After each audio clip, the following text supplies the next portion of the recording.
What do Demon 1, Zekin, and Jogamo all have in common?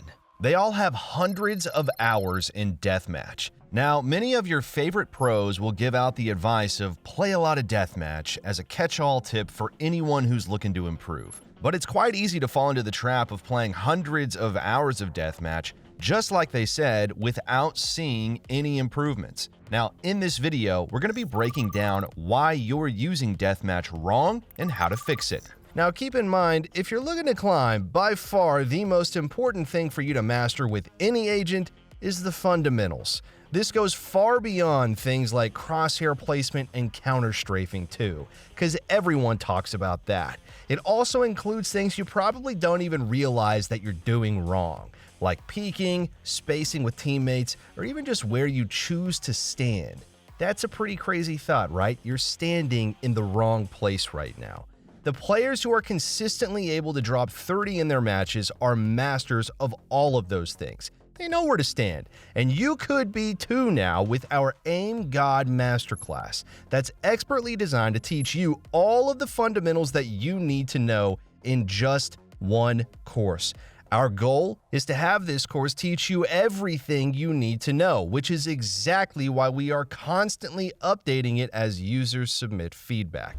The game is always developing, and that's why our website is too. It only makes sense that way. With new courses posted every single month, you can be sure that you're always ahead of the curve when it comes to your mechanics. And on top of that, we also offer a rank improvement guarantee, so if you don't climb while using our service, you just don't pay. And that's the way it makes sense to us, and that's the way it makes sense to all of our happy, paying customers, people like you.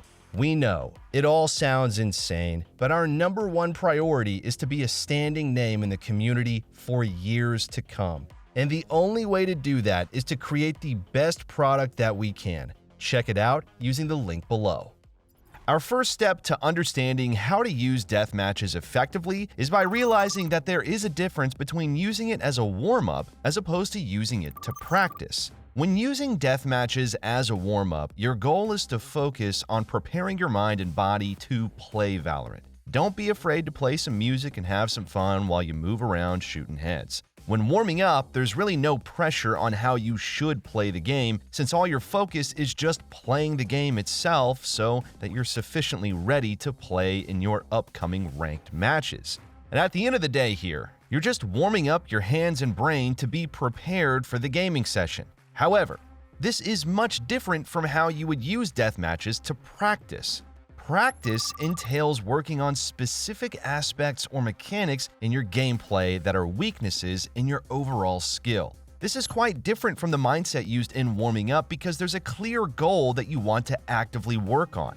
During these practice sessions, you'll inevitably take a short-term decrease in performance because you're trying to do things that are outside of your comfort zone. Much like when you learn how to ride a bike, you must take a few falls before you get to the point where you rarely ever fall. This aspect is honestly a bit hard for most to get past because we as humans are so results-oriented that honing on skills that we aren't comfortable with makes us stray away from them because of the setbacks that we have to face when doing it. Another clear distinction between warming up and practice, though, is the timing and duration. Now, for obvious reasons, warming up is done before you start your ranked session, since your main goal is to prepare yourself to play some Valorant. Since this is the case, having a 1 to 2 hour warm-up routine is a bit overkill, because we don't want to waste unnecessary energy on our warm-up that could have been used for the upcoming games. Now, generally, you want your warm-up to be as short as possible while still reaching your desired readiness level. For practice sessions, ideally, they should be done way before your gaming sessions start, with a long break in between or after your session has ended. Practice requires a large amount of focused attention due to how hard it is to consciously do things that you aren't 100% comfortable doing. Being able to recognize how you're doing an action wrong requires energy that you might waste on practicing instead of saving it for your matches. Now, because of this, ensuring you aren't practicing and then going straight into a match is a good idea because, as we mentioned earlier, the purpose of a warm-up is to get you ready to play the game, not exhaust your energy. An easy technique to create a separation between warming up and practice is playing your death matches with either sound on or sound off. Playing death matches with sound on has a bad rep in the gaming community because of the rats who choose to play deathmatch like it's the grand finals of VCT. The manifests in behaviors such as hiding in corners and waiting for enemies to walk past them while they get pre-fired. Now, we at SkillCapped do suggest that you don't play this way if you're looking to use deathmatches productively. However, playing deathmatches with your audio on isn't necessarily a bad thing. When warming up, we suggest having your sound on even if it's lower than usual. Now, when it comes to Valorant, interpreting audio during duels is a skill that's useful to work on. It helps with creating a visualization of where the enemy is as you're about to peek into them, which gives you a better idea of how you want to position your crosshair placement. As long as you aren't sitting in a corner waiting like a loser, using audio during your warm-ups is a great way to work on this skill set. Even just having the audio on so you feel more immersed in the game during your warm-up can assist with dialing in. Now, personally, just hearing the sound of my Reaver Vandal 1 tapping someone in the head gets me pretty pumped to play the game, but for your practice sessions, we do suggest that you have your audio off. As we mentioned before, having audio on does give you information that can give you advantages in certain matchups. However, our goal with practice is to work on very specific mechanics that don't require audio. So turning the audio off makes it much easier to focus without subconsciously using audio as a crutch. Now, ideally, we want to make our practice environment closer to the intensive side so that there's a level of difficulty that pushes us to improve rather than just cruising through the exercises easily. When audio is turned off, all you have to work with is your aim and mechanics. Now, from a psychological standpoint, this may also help with framing your mindset because you'll have a reminder of whether or not you're warming up or practicing based on the audio. So, next time you're practicing in DM, try turning off the sound and put on some of your favorite songs to make practice just a little bit more enjoyable. When you do get into your practice DMs, be wary of falling into these common misconceptions that we're going to list out here. We'll be grouping these pieces of advice mostly because they both have the same flaw as to why they aren't the most efficient ways to practice these specific skills. These are unbind crouch to practice not crouching during your gunfights, as well as the use the Sheriff and Guardian to practice your first bullet accuracy and not to spray. Both of these solutions are for problems of having discipline on certain aspects of your gameplay. The first is the ability to control when it's an appropriate time to crouch during a gunfight. The second is your ability to take your time to line up your taps as well as to not habitually spraying instantly. Many people recommend these solutions because they take away the option to do the bad habit in the first place. But this is the incorrect way to approach cultivating discipline in your gameplay. The act of avoiding the situation altogether by removing your ability to spray or crouch doesn't help build control over these aspects of your gameplay. Imagine you're in a deathmatch where you have crouch unbound. The first enemy appears and you instantly press your crouch key. Even though the crouch doesn't get inputted into the game, the core problem of you not being able to control your hands from pressing the crouch key in the first place isn't solved and you still do it. These exercises can be used as a form of training wheels if you're struggling with these issues, but honestly, it's not going to help fix it. Discipline comes from being aware of your habits whenever they occur. So instead of using a Guardian or a Sheriff to practice your taps, just use a Vandal during a deathmatch and make a conscious effort to be aware of every single shot that you make. Even if you still notice yourself making the mistake of rushing your initial shot or spraying instantly, that's one step closer to having control of that mechanic. Progress, not perfection, is the key here. The more often that you enact bad habits but are consciously aware of when they happen, the easier it becomes to separate these bad habits from your subconscious because you're aware of them. Discipline isn't built from avoiding the desire, but rather being stalwart in the face of the desire and saying, hey, I know you're there, and now we're going to fix it. But if you're struggling to find good goals to work on during your death matches, here's a quick list of practice drills that'll hone some key parts of your game. A relatively famous practice drill that's been popularized on many outlets is the Miyagi method. This is a practice drill where essentially you're playing a death match, but you never fire your weapon. All you do is whenever you see an enemy, you focus on staying mobile while tracking their head with your crosshair to the best of your abilities. There are plenty of videos on this topic if you want a more in-depth look into the technique, but the main takeaway is that this practices your tracking ability with your crosshair.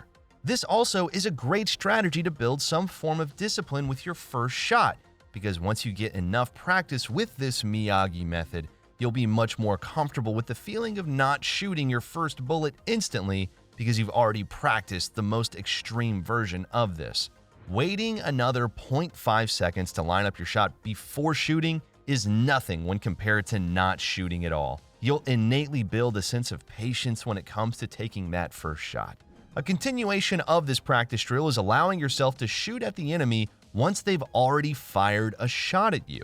This practice drill helps build on two key fundamentals that'll help level up your gunfights. Firstly, since you're allowing the enemy to shoot first before you can shoot, this will naturally cause you to focus on your movement. Many people get caught up in the notion that you have to hit your shot before the enemy does. Now, this is true, but they fail to realize that it can benefit you to focus your efforts on your movement before the fight even starts. Your first shot is going to be your most accurate one due to how recoil works. So, if we can make our opponent miss that pivotal first shot, then our chances of getting hit afterward are a lot less likely. And this main point here transitions into the second fundamental, which is counterattacking.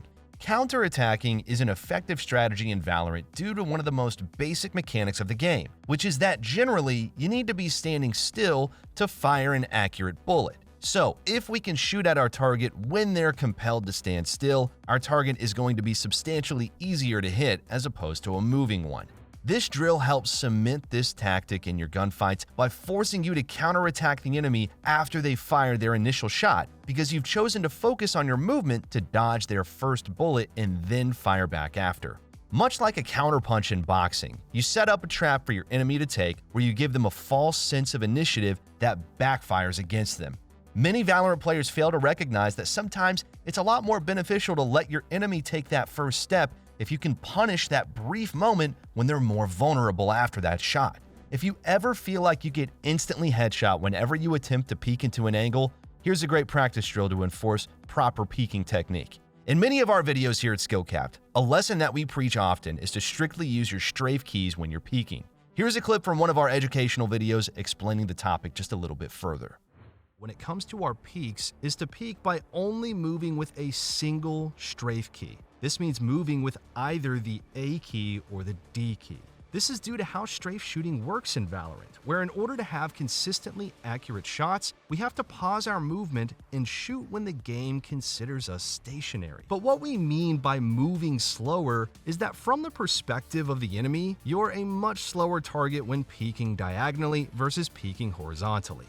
Here's a side-by-side to display the speed difference between a diagonal peek and a horizontal peek. Moving diagonally instead of horizontally makes our peeks much weaker because we lose the potential speed that makes us a harder target to hit.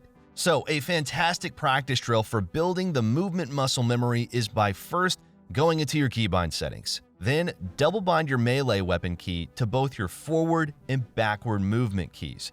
Don't worry, these odd key bindings are exclusively for the deathmatch. Next, all you have to do is practice in some DMs. The reason why this practice drill is effective at improving your peeking is that it'll automatically punish you if you choose to either press the W or S key while in a combat situation. Trust me, you'll feel the punishment whenever you're peeking into an enemy and your knife gets pulled out. And this isn't to say that you should never press W or S to move, but it should only be pressed in situations where you need to reposition to the next area of the map without the worry of an enemy being nearby. This odd key binding system is going to help build a natural feeling of understanding when it's fine to use your diagonal movement because you know an upcoming fight is not approaching until you reach your next destination. Just remember to bind your keys to your usual keybinds once you choose to play ranked again. Now, at the end of the day, all these practice drills are going to cause you to have fewer kills and more deaths in your DMs. But do realize that these arbitrary numbers don't mean anything in the grand scheme of things. Instead, focus on the changes in your behavior during these DMs that eventually lead to mastery of how to take proper gunfights. Nevertheless, we understand that deathmatch isn't that enjoyable for everybody. You have plenty of people abusing sound to hide in corners with judges and ops hoping to win a deathmatch for some reason. Now, It also can be quite frustrating to get shot in the back due to the poor spawns that you'll receive during your DMs. These are all plenty of things that are annoying when it comes to deathmatches in general. Thankfully, Riot recently added a game mode that circumvents many of these plights that come with DMs. If you aren't that into DMs or just want to change a pace, you can always queue up for Team Deathmatch. It's much more fun than deathmatches, and many of the fights that you're going to take are much closer to the types of duels that you encounter in your everyday ranked games. Abilities are still allowed, but at a less frequent rate, and there's no fear of getting shot in the back because of an unlucky spawn. You also have plenty of different areas on the map that provide different types of fights. So don't be afraid to dabble in TDM if you want a bit more variety to your deathmatch experience. All right, though, guys, before we wrap this up, let's tell you a little bit more about SkillCapped. So we offer a 5-division rank up guarantee, and we think that's a pretty crazy thing to offer. It's kind of like a gym membership guaranteeing you that you're gonna get ripped. Your local gym would probably go bust if they offered you that. But not us, because we've offered this for years because our service really does work. It works so well, in fact, that we're able to produce by far the largest catalog of premium Valorant guides on the internet. We add new courses every month with over 1,000 guides curated into over 50 courses. No one can compare. We also have a direct line of communication with subscribers in our Discord so that you can get connected immediately to some of the best players in the game who will respond to every question you ask. Sign up today for as little as $6.99 a month if you're serious about improving your game. So that's going to be all for this one today, everyone. Thank you so much for watching, and we'll catch you in the next one.